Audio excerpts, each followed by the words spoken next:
Muy bien, continuamos en No Estoy Solo, ingresamos formalmente en la última hora del programa y la última hora del programa del año, pero nos vamos a volver a escuchar ya la semana que viene, por supuesto. Les había prometido una entrevista para este momento. Del otro lado de la línea está José Antonio Gabelas, que es doctor en Ciencias de la Información, profesor de Comunicación Audiovisual y Publicidad en la Universidad de Zaragoza. Él está en este momento justamente en Zaragoza y tiene la amabilidad de escucharnos. José, buenos días, Dante Palma te saluda.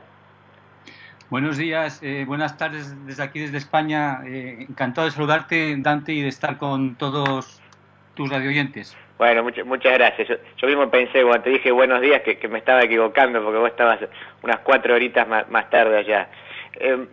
José, estuve leyendo, suelo leer tus notas que publicás en Disidentia, pero quería empezar por hacerte algún comentario, que vos desarrollaras justamente el contenido de una última nota que publicaste que se llama Entretenimiento Tóxico, donde abordás el modo en que las nuevas producciones, por ejemplo las que vemos en Netflix o en Amazon, tienen un sesgo ideológico y donde la creatividad y las decisiones artísticas se encuentran subsumidas a lo que podríamos llamar los cánones de la corrección política. ¿Vos podés desarrollar esta idea? Sí, vamos a ver, lo que realmente difunde y abre juego las diferentes plataformas, y en particular Netflix, pero no solamente Netflix, sino prácticamente todas las plataformas, son unos dictados de corrección política, no solamente en la información, sino también evidentemente en la ficción, que desde mi punto de vista están bastante marcados por lo que es el contenido de la industria del Silicon Valley, en donde se establecen pues qué es lo que se puede decir y qué es lo que no se puede decir. Y entonces estos dictados están marcando pues un pensamiento, en mi opinión, bastante unilateral, que dificulta la diversidad y dificulta un sano pluralismo. Insisto, ya no es esto solamente en la ficción, sino también es no solamente en la ficción, sino en la información y evidentemente también en la investigación académica. Uh-huh. Y José, ¿sabes qué? Pensaba también, y lo mencionás en el artículo, el clásico de Dorfman y Matelar, para leer al Pato Donald, un clásico de los años 70 en todas las universidades del mundo, que donde se denunciaba justamente el aparato ideológico, que en este caso del imperialismo yanqui, por decirlo de alguna manera, que aparecía a través de los dibujitos animados. ¿Qué pasó, si querés, entre la publicación de aquel libro y esa denuncia y lo que sucede hoy? En todo caso, ¿cuál es el mensaje ahora que está ahí detrás?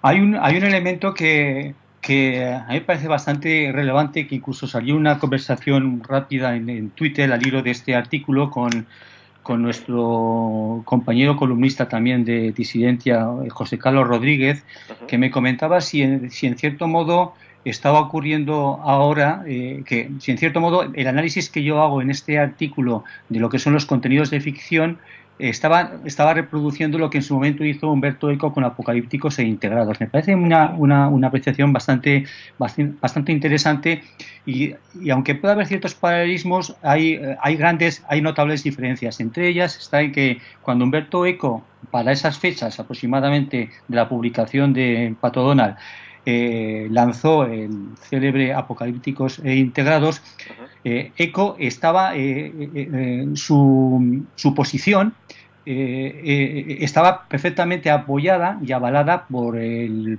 mundo de la academia y por el mundo, diríamos, de la investigación. Es decir, Eco no tuvo ninguna dificultad en hacer esa publicación crítica respecto a contenidos que en ese momento se consideraban pues hegemonistas, se consideraban imperialistas, alienantes, etcétera, ¿no? En cambio ahora ocurre al revés. Es decir, cuando alguien quiere hacer un análisis crítico de los contenidos dictados por la corrección política, o bien se silencian, o bien se marginan, o bien se se obvían, que no se tienen en cuenta. Entonces, claro, es una diferencia bastante importante. Insisto, esto se reproduce de una manera bastante literal también en la academia. Por ejemplo, los diferentes departamentos de investigación de la mayoría de las universidades, no solamente españolas, sino también europeas y americanas, pues en los llamados departamentos, por poner un ejemplo, departamentos de inglés y departamentos de literatura comparada, pues aquí se observa que la visión que se da de la producción literaria es una visión totalmente anglosajona. No se tiene en cuenta toda la tradición ni toda la riqueza hispanoamericana, y no digo latinoamericana, digo hispanoamericana. Entonces, bueno, esto sería quizá tema para otro debate, pero que está concatenado con la cuestión que me has planteado, me parece. Estamos charlando con José Antonio Gabela. Te hago la última sobre este artículo, después nos metemos en tu nuevo libro. Vos citás justamente a Postman, un libro también clásico, que es Divertirse hasta morir, y ahí lo haces para denunciar también una era del infoentretenimiento, ¿no? Como que estamos en esa era. ¿De qué se trata esta era del infoentretenimiento? ¿Por qué la definís así? Bueno, tradicionalmente en periodismo se ha hecho una distinción entre contenidos informativos, formativos y contenidos de ficción o entretenimiento. Y muchas veces cuando se hace un análisis de la información, pues se intenta separar información de comentario y se intenta separar información de entretenimiento. Entonces, yo creo que el concepto de infoentretenimiento que apuntó en su momento Postman y se adelantó a lo que era prácticamente ante el espectáculo, el reality show permanente en el cual nos encontramos, pues yo creo que refleja muy bien lo que está ocurriendo en el mundo de las pantallas. Es cualquier contenido, cualquier información pasa, ¿verdad?, por ese filtro del entretenimiento, de la distracción. La información no analiza lo relevante y la ficción se convierte en entretenimiento en gran medida adoctrinado. Sí, totalmente. Aparte, estás describiendo exactamente también lo que pasa acá en Argentina. Junto a Marta Lasso acaban de publicar un libro que se llama La Era TRIC, Factor Relacional y Educomunicación. Está disponible en Amazon para todos los que quieran, aquí desde Argentina también. ¿Y a qué se refieren con la era TRIC y qué es esto del factor relacional? Sí, bueno, yo entiendo que cuando uno se asoma desde fuera a esto, puede pensar, caray, otra vez estos académicos que ponen su nombrecito y ponen su sigla. No es, desde luego, la intención de mi compañera, de mi partner de investigación desde hace ya casi 2 décadas, ni la mía, el añadir una sigla más a esta sopa de letras en la que estamos todos sumergidos. No es esa la intención. Sabemos perfectamente que las cosas hay que nombrarlas para que tengan una validez. Nosotros no inventamos nada y no queremos sacar un nuevo concepto, pero observamos en la experiencia, porque esto lo decimos también claramente en el libro, porque no es un libro que nace de la teoría, es un libro que surge de la práctica, de la praxis, fundamentalmente de la praxis del e-learning, de lo que es la educación no presencial, que luego lo hemos aplicado también a la educación y a la comunicación presencial. Entonces hemos cogido el concepto de factor relacional que procede del campo de la estadística y de la física, pero por primera vez se ha aplicado a las ciencias sociales, que ha sido nuestro objetivo. Y hablamos de la era TRIC porque entendemos que las TIC es un discurso y es un modelo que ya se ha quedado viejo desde nuestro punto de vista, por diferentes razones, entre otras, pues porque casi todo lo que se ha hecho en programas institucionales, educativos, cada vez que se ha planteado el tema del campo de la comunicación desde las TIC, se ha priorizado siempre la T de la tecnología, sí.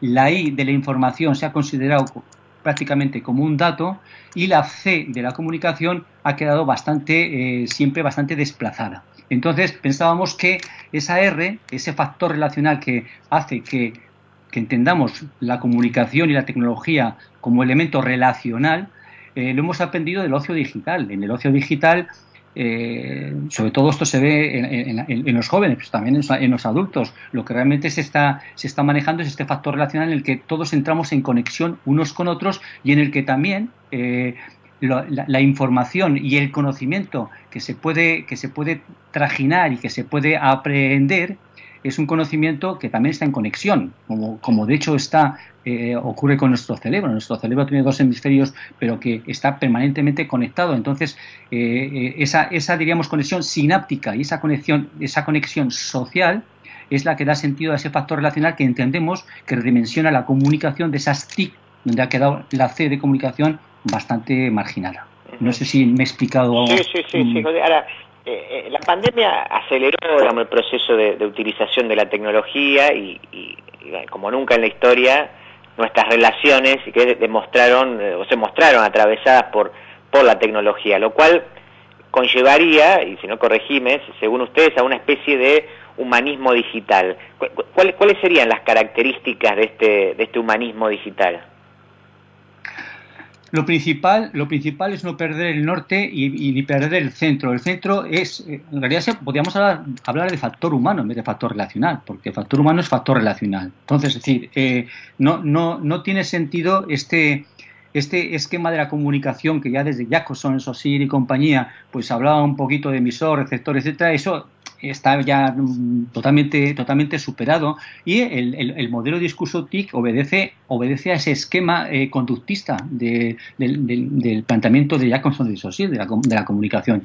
Entonces, lo primero y principal es entender que el centro de gravedad es el factor humano. Es decir, es la persona es la que da sentido. Si estamos hablando del campo de la educación, hay que entender que lo importante es el profesor y el alumno. Ojo, no digo primero el alumno y después el profesor, sino el profesor y después el alumno. Y a continuación la tecnología es una mediadora, no es una herramienta. Tampoco estamos de acuerdo con hablar de la tecnología como herramienta, que muchas veces se habla de la tecnología y se dice, bueno, depende, es como una herramienta, depende si la usas bien o la usas mal. Yo creo que es bastante más allá. Yo creo que, y aquí recogemos un poco los planteamientos de McLuhan, los planteamientos de Walter Ohm, los planteamientos de Postman, de Scolari y otros, que hablan de la tecnología como entorno. El factor humano está en un entorno tecnológico en el que pues no solamente opera y no solamente instrumentaliza, sino que también convive y con el que piensa. Te hago la última, José. El modo en que transcurrió la pandemia, porque, a ver, justamente recién comentabas que con Marta Lasso hace ya 2 décadas que trabajan juntos, me consta que por lo menos de hace algunos años que te leo que venís desarrollando este tema, pero te quería preguntar si el modo en que transcurrió la pandemia, y de hecho, bueno, la aparición misma de la pandemia, desde el punto de vista social y comunicacional, tanto en España como en el mundo, a vos te hizo que repensaras algunas de las ideas del libro o algunas de las ideas que venís desarrollando en la academia. Sí, hay una idea que en la última entrevista que nos hicieron respecto a la publicación recogía bastante bien la esencia del libro, y es lo que, bueno, esto no es algo que decimos nosotros, lo han dicho otros autores, pero me parece muy significativa la frase de que la tecnología es como la segunda piel. Es como una segunda piel que está relacionada sobre todo con los jóvenes, pero yo lo diría en general. Entonces, claro, esta pandemia nos ha puesto en un punto, diríamos, en la punta del trampolín, desde el cual hay que lanzarse sí o sí. Y entonces, claro, la tecnología. Con la tecnología estamos ahora ante un reto importantísimo, porque es que la pandemia ha subrayado la distancia física, ojo, no distancia social, la distancia física, y nos ofrece la oportunidad de explorar y de aprovechar las posibilidades de cercanía que ofrece la tecnología, valga la paradoja, ¿no? Entonces, yo creo que el reto está en explotar estas posibilidades y entender que la tecnología se puede convertir en ese elemento relacional no solamente a nivel humano entre personas, entre grupos, sino también a nivel, digamos, de conocimiento y de aprendizaje, pues porque los conocimientos están, como decía muy bien la metáfora de Alessandro Barico, ¿no?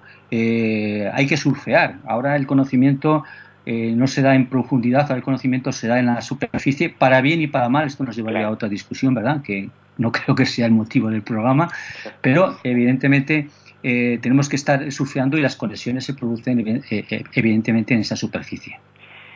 José, si la gente se quiere comunicar con vos, te encuentra en Twitter, tu cuenta es @jgabelas, es así, ¿no? Sí, Twitter, tú lo sabes también, Dante, que es un poquito una especie de cuaderno de bitácora, que estamos allí. Y también yo puedo facilitar también mi correo de la universidad, jgabelas@unizar.es. Unizar, está bien, de Universidad de Zaragoza, sí, ok. Sí, jgabelas@unizar.es. y bueno, está también mi perfil en LinkedIn, pero el día a día lo llevo en Twitter. Perfecto, entonces, y José, para la gente de Argentina, puede comprar el libro a través de Amazon. El libro se llama La Era TRIC, Factor Relacional y Educomunicación, y por supuesto sos el autor junto a Marta Lasso, ¿no? Es así. Exactamente, así es, lo has dicho muy bien, Dante. Perfecto. Muy bien, José, te mando un abrazo grande, aprovecho para saludarte para el año que viene, desearte el mejor 2021. Lo mismo digo, que sea el mejor año posible para ti, tu familia y también para toda Argentina y todos los oyentes. Muy bien, te mando un abrazo grande. Un abrazo.